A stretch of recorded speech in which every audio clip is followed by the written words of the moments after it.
Korkealla loistat vaan, katsot alas maailmaan.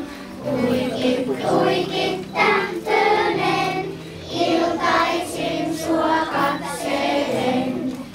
Kaikki lapset maailmaan tähtösiä katsovat. Miettivät, miksi loistaneet maahan asti valaisee. Kaikki lapset maailmaan tähtösiä katsovat.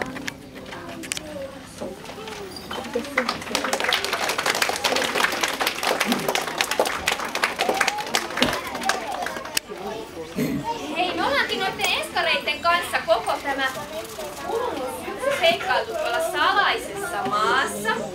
Ja siellä saa tutustua esimerkiksi isupikkuunia, taikuri-tedeviirukseen ja lentävään talonmiehen, joka on paris.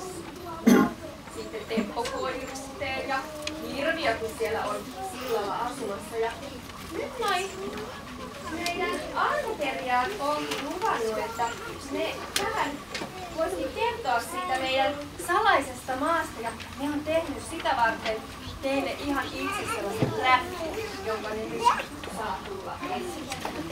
Olkaa hyvä, Antti.